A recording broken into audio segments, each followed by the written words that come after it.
Dear all, it's a pleasure for me to be here today.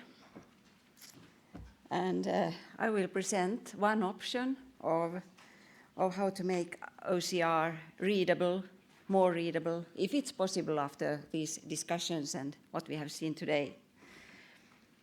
Well, the mole game by microtask.com and our library, the National Library of Finland, has been a quite interesting experience for us. It was launched in February this year.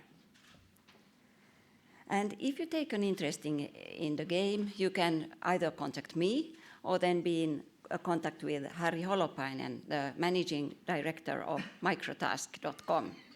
He will also be glad to ask you and answer your questions. Well, the National Library of Finland, it was established in 1640, so I'm telling something of the background, how it came into the game. And in contrary to many other libraries, the National Library has its digitization activities in-house. Well, some other libraries have, like Norway, for instance, and we like to do it and test all the things that are available. So one of the three departments, the Center for Digitization and Preservation, it is in Mikkeli, and I'm the director of that one. We are in charge of development, of the policies in the field, and also of the projects in the field. And we are also, of course, digitizing. We are doing other things as well as conservation, microfilming, so on. And we have done about 1.3 million pages a year. It's all depending on the funding that is available. So we have actually a fund with library staff and so on doing it, but then it can fluctuate a lot. And our aim is also to have the material, the digitized material, as freely available as possible. We have, of course, what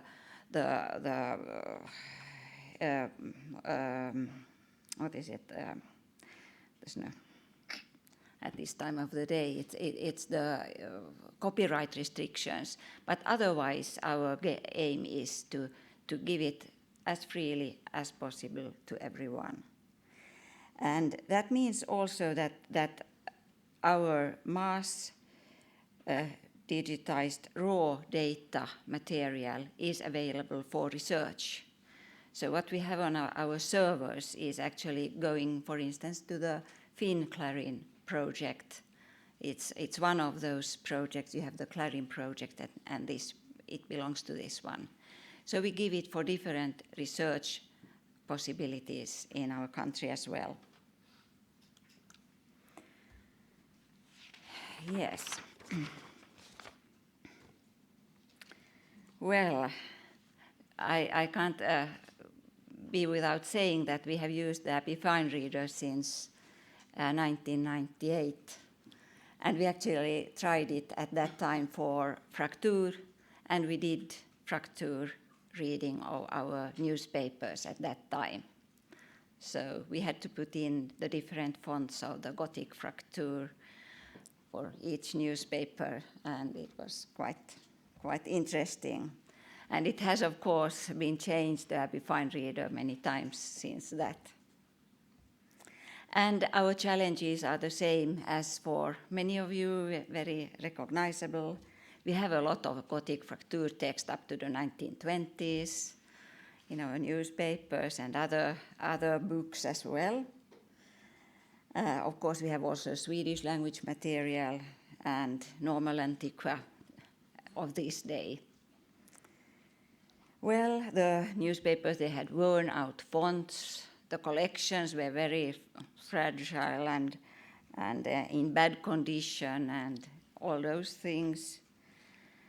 And also our languages, we have Finnish and Swedish in Finland, so they have also changed as all the other languages during the years, and the 19th century texts are quite different from that of today.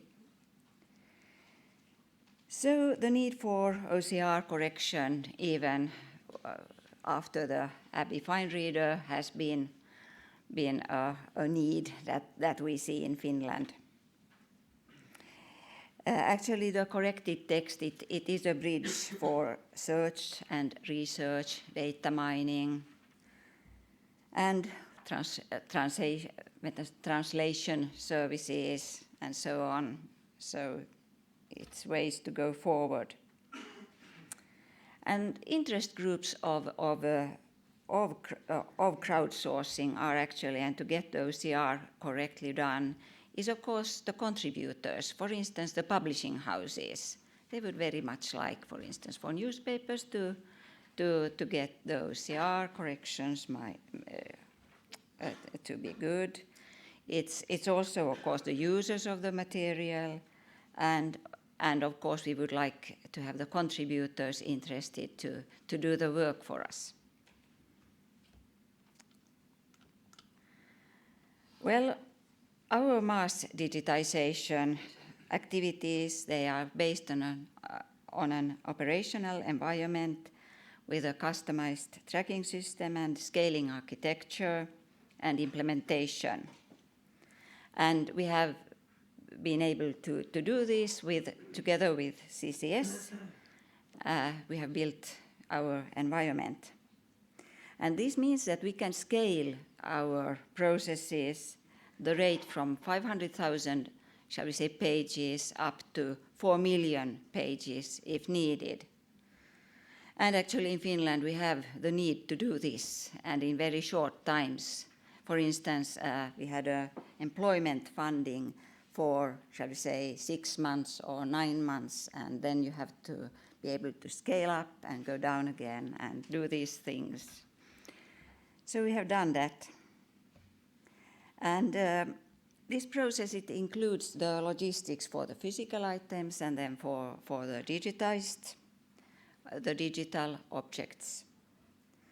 And we are using the Metsäauto metadata schema, and one very good thing about the Metsäauto is that it has the coordinates of each word, so that it's possible actually to know where the coordinates of each word is, and then send these words, for instance, to our volunteers for correction, and then to put them back in the right places.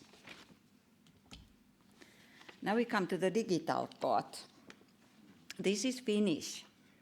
And digi is actually then to digitize, and talkoot is people gathering together to work, in a nice way. Hey, we shall do it. Here we have something to do. And usually when you have, for instance, could you come and build me a house or something?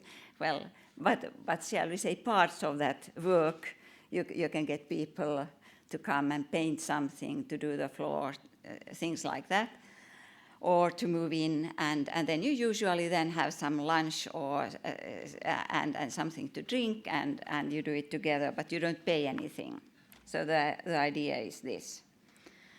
And the digital code is actually then to make the correction of OCR by gamification, and that means to turning useful activities into games. So we have the mole hunt and the mole bridge games here. And the idea was that people can spend hours and hours on games, and why not turn useful activities into games? And then the activities can be rewarded by scores and achievements, social benefits. Well, we haven't done those all, but there are many things in how you can actually go ahead. And from February to September, we had about 80,000 visitors and 4,000 hours of effective game time, and more than 5 million tasks, that is words, were done. And the challenges were to actually for microtask then to give people meaningful tasks without breaking the flow of the game. So you have to be in the game and you do something. You actually don't recognize that you are doing some kind of work or something. And then you have to get real-time feedback, and by that you have to have many simultaneous players doing the same task at the same time. And here you have to build a bridge to save the moles from falling down. You have to be kind and help. And when you do correct typing, then you get blocks for the bridge. But if you do incorrect, there will be an explosion, and the bridge there will be some bricks coming off. So first, you are warming up. This is a warm-up game where you get the feeling of the old fracture text, and you just have to tell that, is it right or wrong? And then you click that, and then you go forward. So you get a little bit of feeling. And then you come to the mole bridge, and here you have the nice girl up in the cloud, and you have to try to get to her and type in the text. And then you go, here you have built the bridge, and all these moles are happily, coming up, perhaps for more girls or something.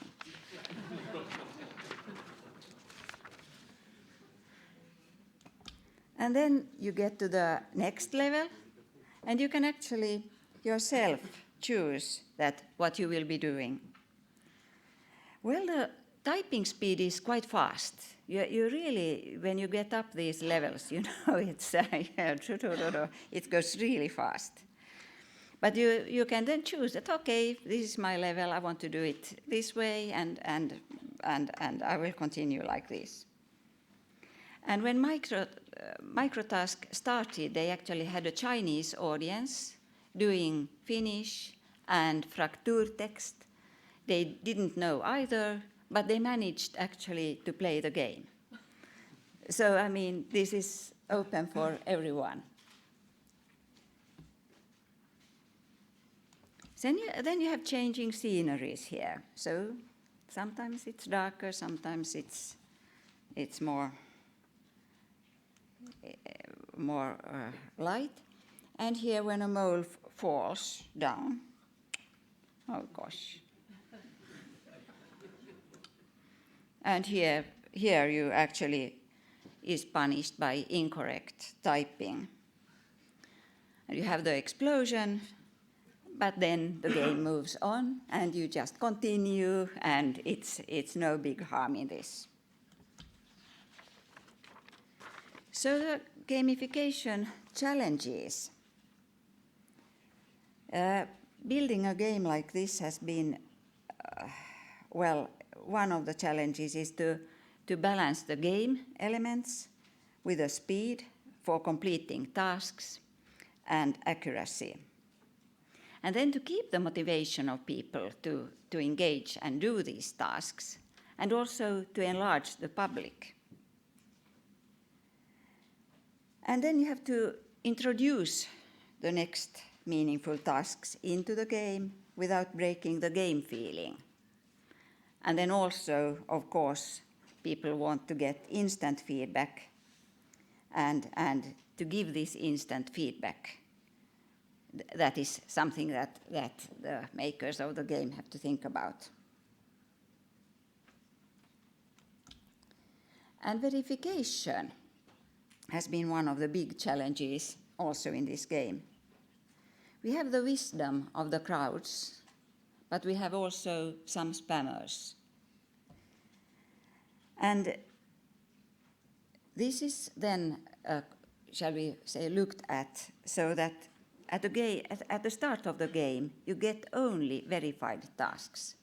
So that if the game recognizes that you are doing quite well, then you process further. But if you are not, performing that well, or if you are a spammer, it will recognize that, okay, we have a spammer here.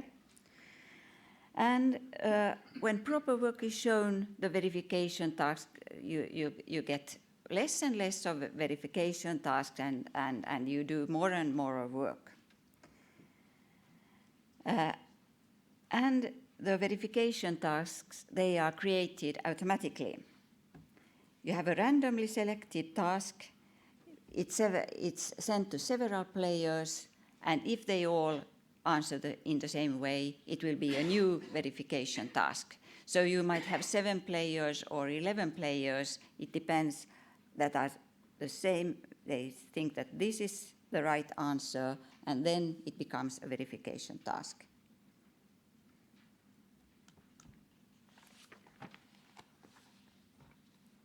So it is impossible to synchronize the players and their pace. So if you don't have enough players at one given moment, you have to put some verification tasks into the game just to get it going. And because you have to get fast feedback. And the downside is, of course, that then no new information is produced. Well, it's about the minimum of verification tasks given is 10%. A good one option is 20%. And if you play in Finland at 3:30 at night, you may get 90% of verification tasks.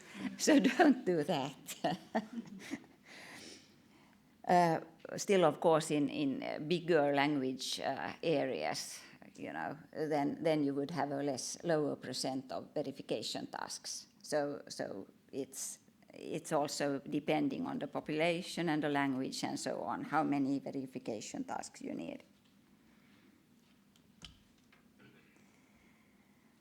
Well, yes, our users, for the first 2 months, we had 3,000 visitors, 4,700 players, 2,700 hours of game time, 2.5 million of tasks.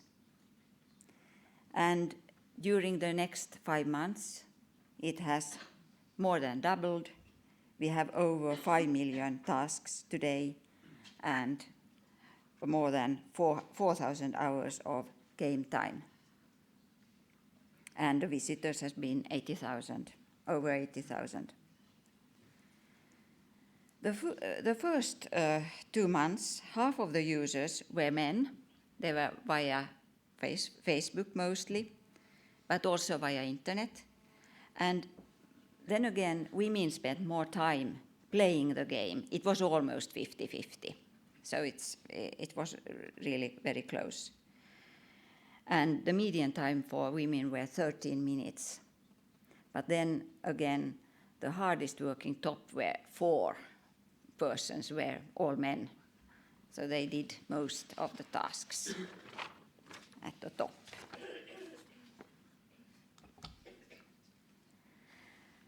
Well, the accuracy of the OCR red text were, accordingly to the Abifine reader, about 80% or more. It has always depended on the language and of course also on the font that we are using. So it might go up to 90% also, but it can be 80 or a little bit less too.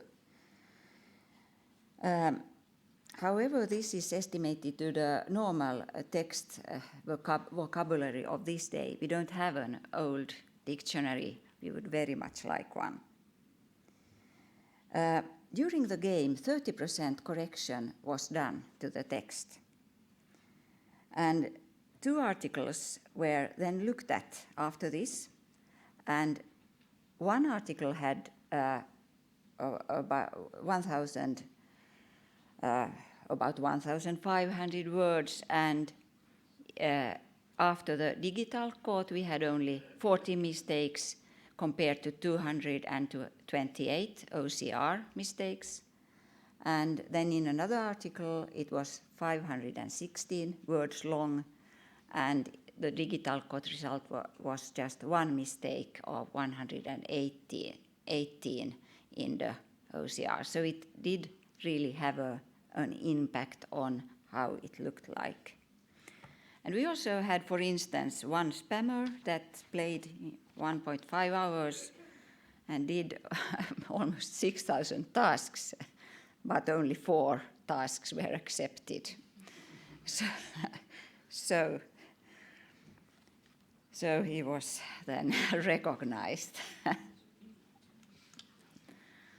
And the results from the digital code, they will get back to the METS metadata chain, to the METS Alto, and enrich the metadata as the coordinates from the word can be then put back in our flow production process. But we are also going to keep the OCR text as the raw data for the future, because many of our researchers have said that, that they want the really raw data. They don't want any corrected text. They want to know how it has looked like, and they want to analyze for themselves, what has happened and the words and so on. So there is no in between, shall we say, that nobody has been saying that this means this or something. They want to do it themselves. And the interest for the game has been huge. It has risen a boom in the media and in the newspaper world, I would say worldwide. It has also been a lot on television in Finland, for instance. So we had appearances during many different hours a day, at many times during the spring. And of course, it also has risen the amount of players for the digital code. And the Helsingin Sanomat, that is the biggest media house in Finland, it got also interested and had their own Talkcode pilot project this autumn. And they got our material, the National Library material, to test for the test, and also with the METS Alto. And they, on the other hand, then they advertised our project at the same time, and our historical newspaper library. At this time, we have about 300 contributors a week, always coming up. And, the 6 best players, they are also always shown, for the day. So that is one of the targets, but you could have many other things going on there. And today it's more than one year of a big newspaper from the 1890s that has been now corrected. It's really, with the huge pages, 1 year. So it's quite okay because the amount has not been the thing that we have been looking for. It has been the verification. It has been the pilot to build kind of the platform and to see what functions best. So the next things could be actually then to look at the game. Could it be even better? What kind of games could it be to different audiences? Could there be mobiles also, other things? And so these things, so it has been one thing first, and then you have the other things to have more contributors and perhaps better games. So that is how I see that the future for the OCR could be. And did you? No, not more. Is the time out? No? Okay. Well, the National Library has as its next step another crowdsourcing thing under development, and that is that we are going to look at crowdsourcing experiments for marking and indexing articles or images. And this is also quite fun. We will do it within the Kuvatalkcode project, and we will be aiming at collections, discovery, and reuse of digital content. Thank you very much.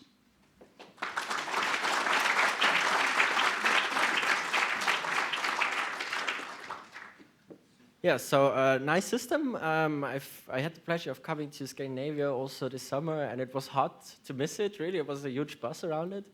Now, I wonder, you say like 80,000 users, but as I understand, the game is mostly being played through Facebook. So maybe two questions. I tried to cut it short, but have you been thinking about implementing that on your library's website to also attract users there?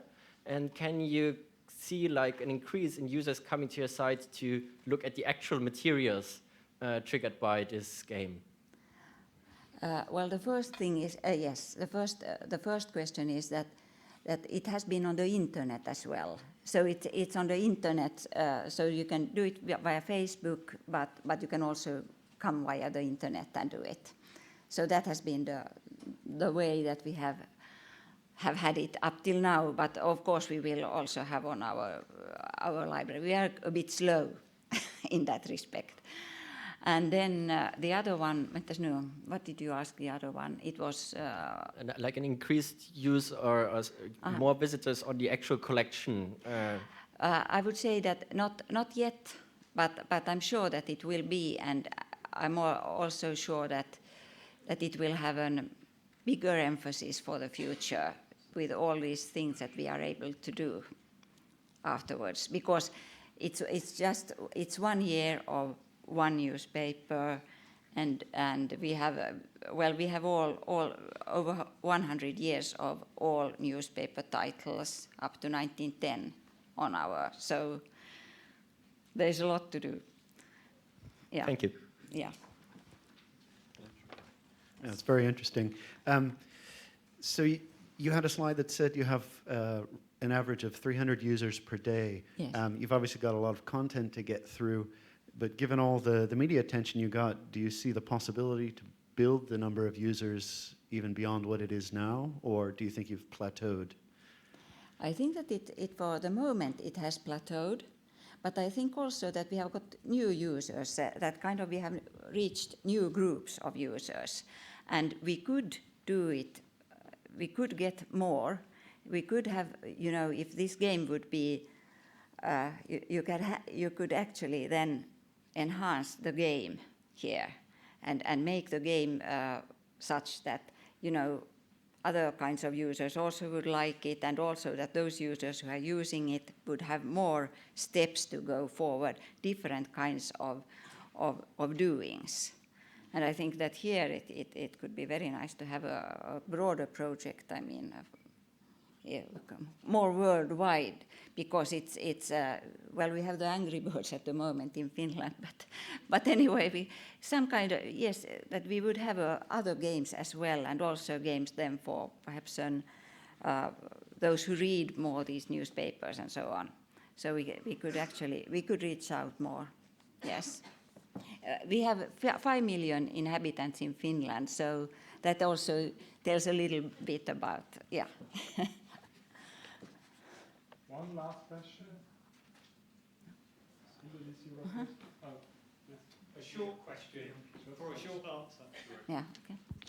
It's a very short question. What age group does the game appeal to most? Have you tracked that? What I've seen of those who are the winning ones, they are quite young. So they are about, I would say that, it's youngsters up to perhaps 30, 40.